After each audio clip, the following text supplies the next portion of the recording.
You're listening to an archived Cabral Concept podcast. After listening to this show, check out the most up-to-date podcasts available at stephencabral.com/podcasts or search directly on iTunes. And now, welcome to the Cabral Concept, where board-certified naturopath and integrative health practitioner Dr. Stephen Cabral shares how he was diagnosed at the age of 17 with a life-altering illness and given no hope for recovery. It was only after studying and traveling all over the world did he discover how to combine ancient Ayurvedic healing practices with state-of-the-art naturopathic and functional medicine to fully rebalance the body and re-energize it with life. It's time to discover how to get well, lose weight, and finally feel alive again. And now, here's your host, Dr. Stephen Cabral.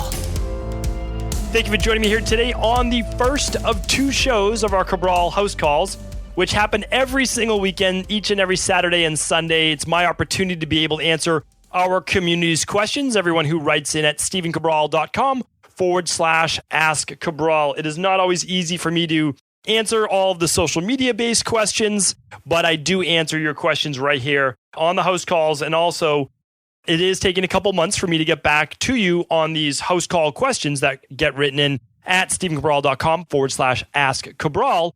However, questions are answered daily, same day at cabralsupportgroup.com. My health coaching team, we've seen it all, right? We've seen many, many questions. And believe it or not, you can actually ask your question right there at cabralsupportgroup.com. It's a free private Facebook group just with our community. And free to join. You can ask questions. If my team has never encountered that question before, they actually take a screenshot of it, send it over to me, I answer it, and then they get back to you. So just keep in mind, it's a faster way to get your questions answered if you would like. And if you want me to answer them personally, we're just running, let's say, about 2.5 months. I know it seems like a long time. I apologize, but it is what it is, as they say, right? I can only get to so many questions so quickly. So we have multiple ways, though, for you to get your question answered, and we're always happy to help. Having said that, let's get right into this week's questions. All right, first question's coming in from overseas. It's from Kylie. She says, I'm from Australia. First of all, I want to thank you for everything you do for helping others all around the world. I came across your podcast only recently and have been binge listening ever since. The fact that you want to share your hard-earned knowledge and reach out to help as many people as you can is truly inspiring. Thank you, Kylie. I'm a mother of 3 beautiful children, and over the last few years, I felt my health start to slowly suffer, where I'm now at the point where I feel completely overwhelmed, lost, unable to sleep, brain fog, moody, very, very low libido, yeast infections, dry skin, low mood, and bloating. So Kylie goes on to talk about her eating, her lifestyle, what's going on with her body. She said she mentioned me here about turning off the fight or flight response and that healing can't really commence until you get into this parasympathetic mode. She wants to know more about that. So Kylie, thank you for writing in. And for everybody, if you want to read everyone's question in full, simply go to stephencabral.com/897. Now, for the longer questions, I give you the meat of it, and then I let you read the whole thing if you'd like. You can follow along during the podcast at stephencabral.com/897. And what this allows me to do is get in more questions. Then, of course, I link up all of my answers, all the labs, all recommendations right at the today's show notes at 897. So, Kylie, I understand where you're coming from. I've worked with hundreds, if not thousands, most likely thousands of women in your position. And just to recap, overwhelmed, lost, unable to sleep, brain fog, moody, very, very low libido, yeast infections, dry skin, low mood, and bloating. Well, when we look at these, we're looking at someone very, very clear. You've had 3 children. A lot of this came on after you weaned off nursing your last child. And what happens is your hormones are still imbalanced. And I believe a lot of this is because a lot of women are asked to do everything. They're asked to do it all. You know, as moms, it's like, well, you need to be taking care of the family. You need to be nursing the child. You're sometimes cooking meals. You're just doing so much. And in this go, go, go society where, you know, you are asked to do it all, your adrenals also take a hit. And because you're in fight or flight, you're in that sympathetic nervous system.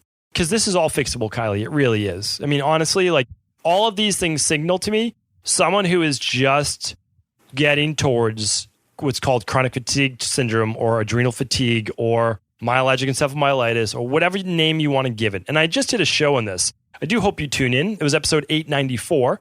It's called, are you just tired or do you have chronic fatigue syndrome?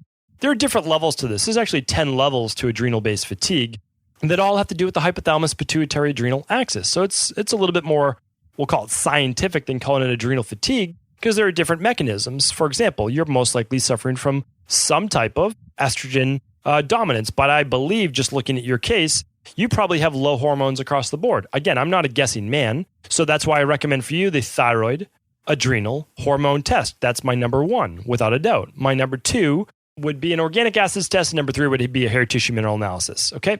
Of course, you could run what I call the Dr. Ball Big Five. That would be great. But really, if you ran those three lab tests, those would be amazing. Because I could tell you, is the brain fog, low libido, dry skin from the low thyroid? Okay. Or is it all because your hormones really are low across the board? And that might be what's going on. If that's it, we're just like you said, we're going to help you work on moving the body to the parasympathetic. We're going to help replace those deficiencies and really restore the life, the rejuvenation back in the body.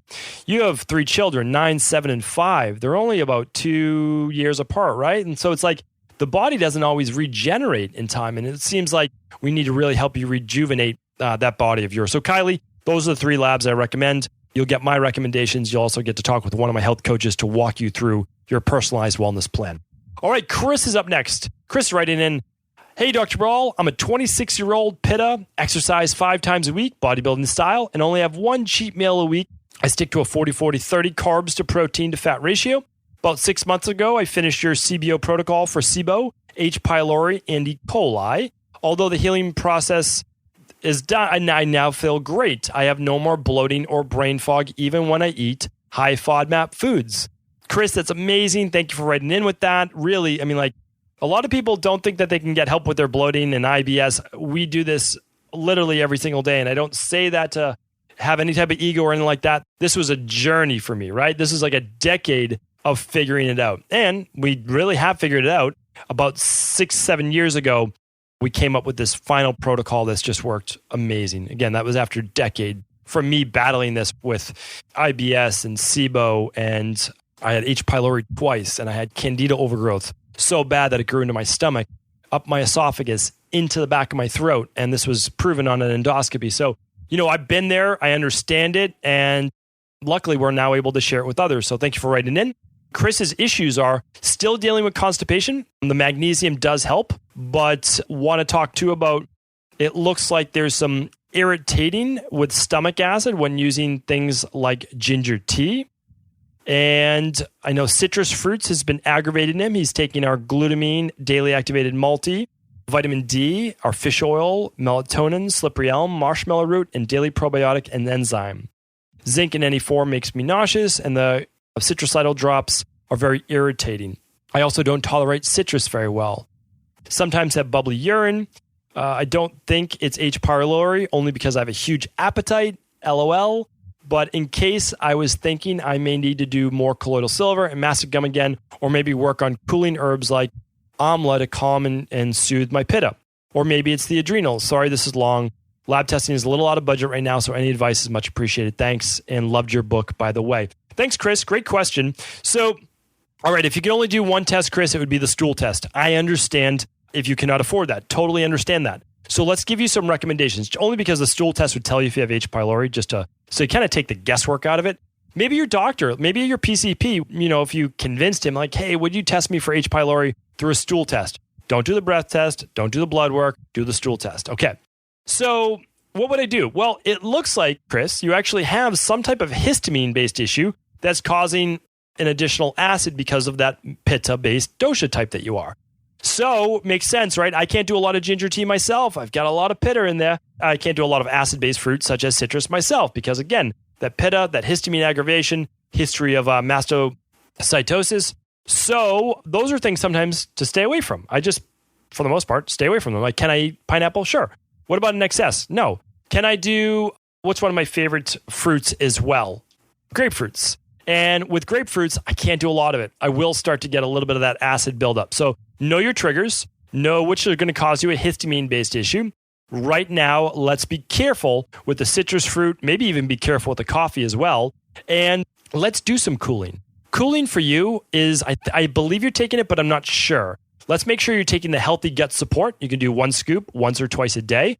That's going to help with the cooling of that stomach lining and tissue. It contains glutamine, the zinc, but in a different form. So hopefully this will be easier on you. You can also take it during your smoothie, which is what most people do. So that's easy to digest it. And then also aloe vera. You may also do a little bit more aloe vera gel or juice. Just make sure there's no additives or fillers or preservatives with it to help cool that stomach as well. I like that you're taking the slippery elm. You could take the DGL supplement. Marshmallow root, great as well. You can take those as a tea for you as a pitta during the summer. You might do a cooler tea. What else would I recommend? The amla, sure, amla is great, but I don't think that's going to necessarily help. An amla could contain a little bit more histamine, so I'd be careful about that. The buffered vitamin C can help tremendously, the alkalizing vitamin C. Why? It's buffered. It's higher alkaline, so it won't have any of that acidity on the stomach. And then in terms of if you believe you have the H. pylori, well, one of the things that we like to do is the Healthy Belly is great. We love the Healthy Belly. Now, that's part of your CBO protocol, is we use a stronger mastic gum. We actually use 1,000 milligrams 2 to 3 times a day for a month, and we'll use that colloidal silver. I know you said you couldn't tolerate the GSE drops, the citracidal drops. So you can still do the colloidal, and you could do the colloidal. You could do 2 teaspoons 2 to 3 times a day if you'd like. And you could also do the mastic gum at 2 to 3 grams per day. So again, these are simply recommendations, advice. It's not medical advice. I can't tell you exactly what to do. It's just saying, if I was in your position and I wasn't able to lab test, that's where I would start with. Be careful with the higher histamine foods. And again, I know you wrote in this question a while ago, but check out my podcast I just did on histamines. Check it out at 879, stephencabral.com/879, high histamine foods. Check that out, okay? Because that will tell you what to avoid, the smoked, the fermented, the aged, and a lot of those spices as well. So thanks for the question, Chris. Elisa is up next. Hi, big fan of your podcast, and I've learned so much. I'm 29. I suffer from a smell disorder called Phantosmia, I believe it's pronounced. I do know what you're talking about. I believe it's called Phantosmia or Phantosmia. Probably mispronounced it. That's okay. You can look up the spelling at stephencabral.com/897 today. That's where we'll be. You suffered with it for the past 10 years, along with anxiety. I've been misdiagnosed with epilepsy and other base disorders. I've tried acupuncture with no success. I'm now seeing a functional medicine doctor that wants to look at my blood work. I have low function immune system, deficiency of B12, infection in my gut, drinking celery juice, trying to restore my hydrochloric acid, help my digestive system function better. And I'm very active, very healthy, have a whole food diet. Just want to get rid of this awful smell and anxiety. How do you think I can get cured of this? All right, Elisa or Elisa, it's L-E-L-Y-S-S-A. All right, heard of this before? Worked with a few people on it. It has gone away. I will tell you this, that it's somewhere between the age of typically of 20 and 40 years old. Does affect women more.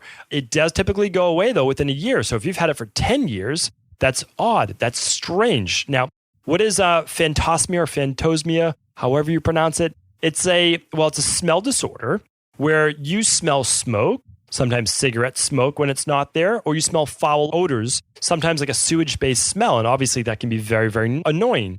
Well, here's what we need to rule out. We always have to rule out any type of tumor, sinus-based infection or issue, or any type of seizure-based disorder, which of course is why they try to diagnose you with epilepsy, because a lot of times with epilepsy, there is this smell disorder.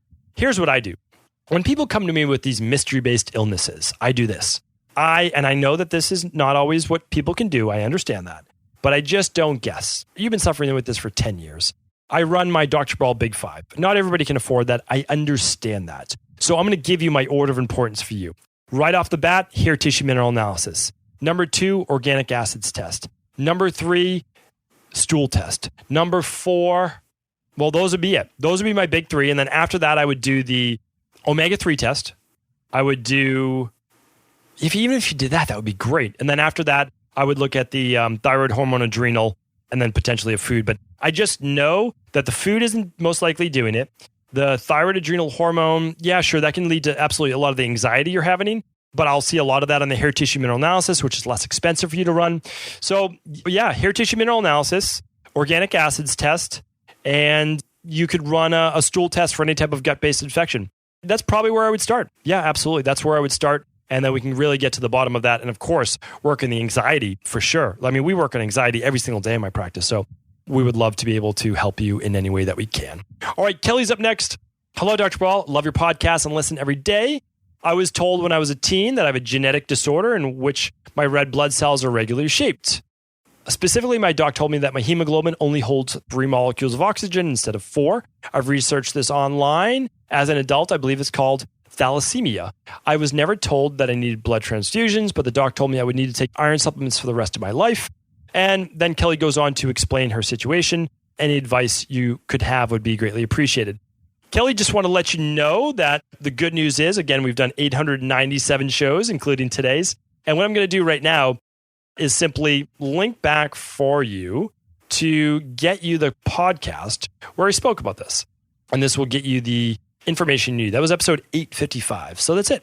So you just have to go to stephencabral.com/855. Now I understand that the reason you probably didn't see this before is because you asked your question a couple months ago. And I just answered this about 2 weeks ago. So again, for everybody, if you have a keyword like thalassemia, you can go to stephencabral.com/podcast and simply type in that keyword, whether it's Hashimoto's, rheumatoid, thalassemia, sarcoidosis, blood pressure, you name it, it's probably there. It really is. But I love answering your questions. So Kelly, thanks so much. And again, if that's not the answer you're looking for, but I really believe it will be, always feel free to let us know too at cabralsupportgroup.com.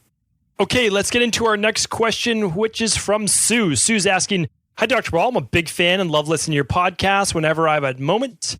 Thank you for doing them and helping so many. I'm a 38-year-old female and I deal with Lichen sclerosus of the vulva, perineum, and anus for about 11 years now. It's so uncomfortable. It's becoming crazy making.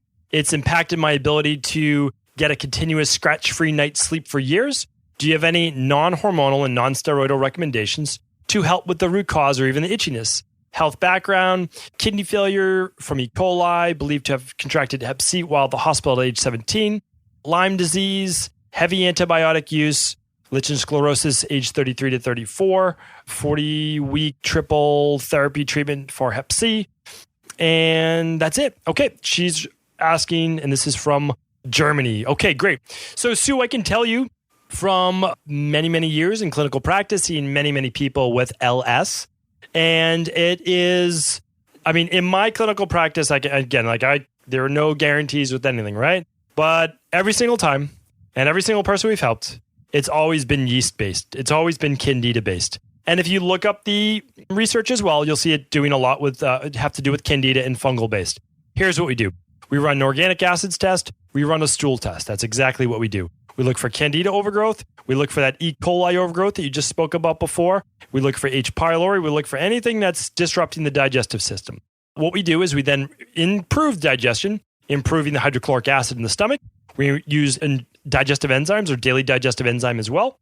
If we find yeast, if we find candida, if we find fungal overgrowth, if we find bacterial overgrowth or parasites, we run our candida and bacterial overgrowth protocol. If we find parasites, well, we do then our parasite protocol first.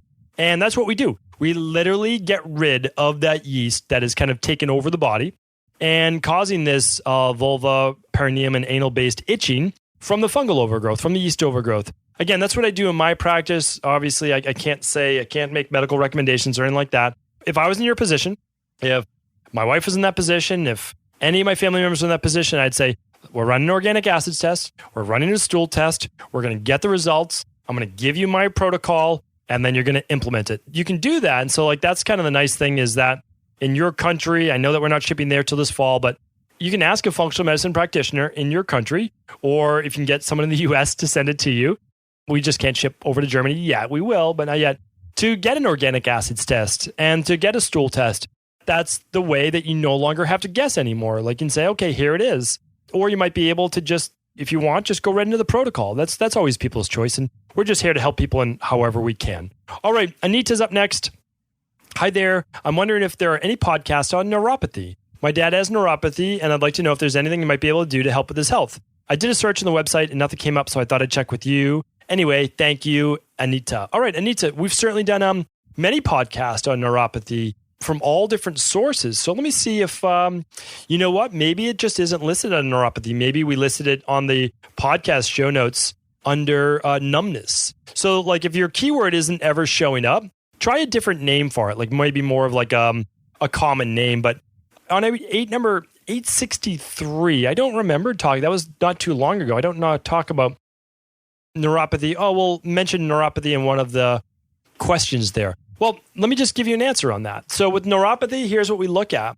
We look at neuropathy having to do with inflammation. Okay, so we want to look at inflammation of the myelin sheath, which is basically the nerves, inflammation of the muscle, like the tissue itself, and then inflammation of the skin. So we want to look at inflammation in any way.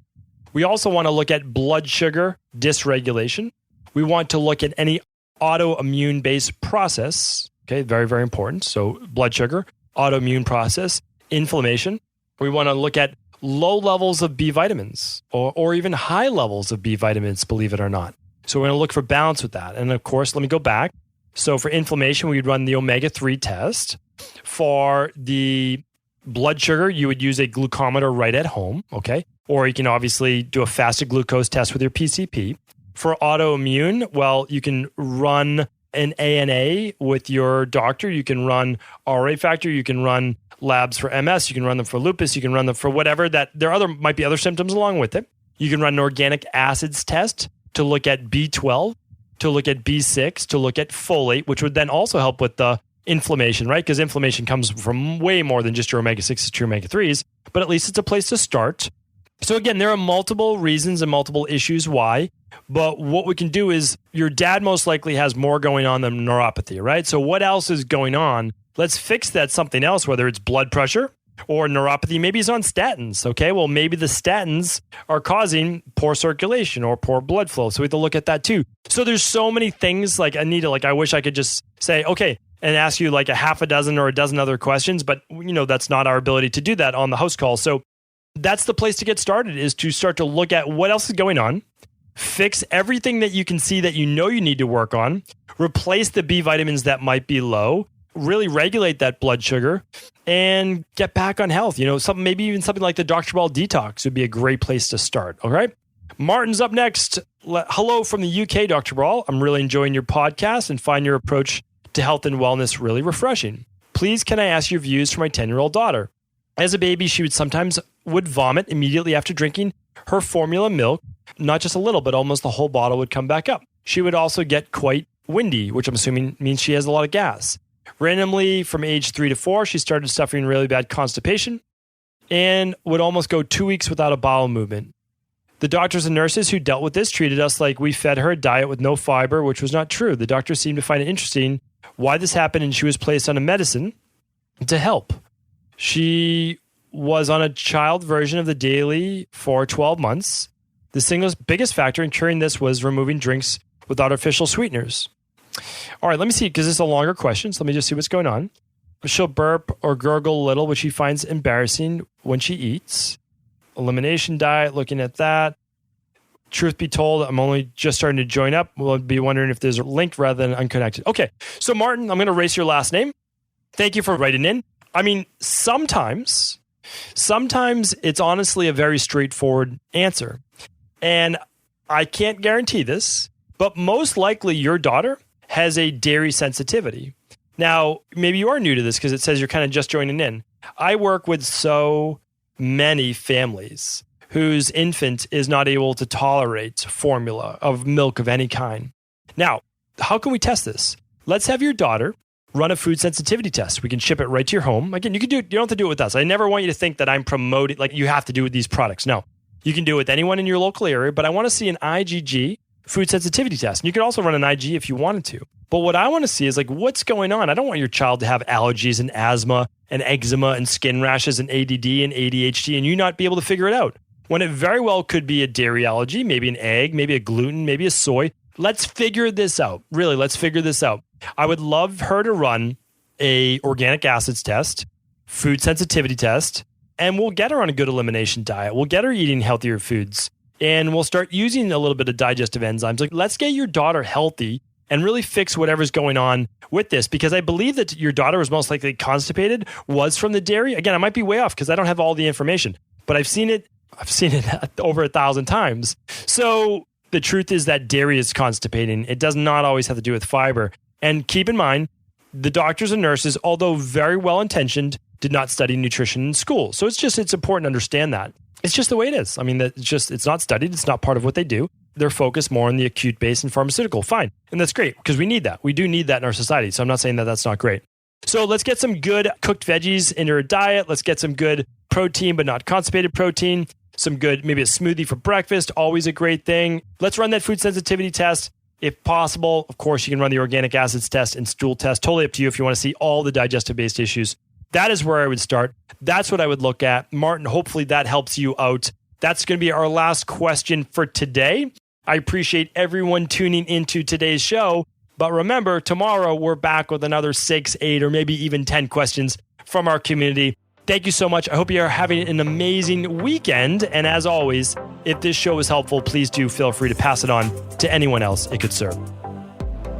Did you know that the body really only becomes sick or imbalanced in only 2 ways? Over time, you become deficient in vital nutrients, and you also accumulate toxins internally and from the environment. As those nutrients diminish and you increase your total toxic load, your body then begins to show the first signs of dis-ease. It's actually quite predictable, and the good news is that if we know how you began to fill up that proverbial rain barrel, we also know how to empty it to begin the healing process. I was fortunate enough to learn this ancient healing process from my mentor after suffering from debilitating diseases for close to a decade. It was only when I began to implement these techniques did I finally overcome my illnesses and go on to live a life of energy and vitality that I now enjoy. I'd like to share with you now what I discovered after traveling all over the world and how to combine the best of ancient healing wisdom with state-of-the-art science. Allow me to teach you exactly how I've been able to help over 250,000 people to empty their rain barrel and begin to transform their body and lives into what they've always hoped they could be. To get your copy of the international bestseller, The Rain Barrel Effect, simply go to stephencabral.com/rainbarrel.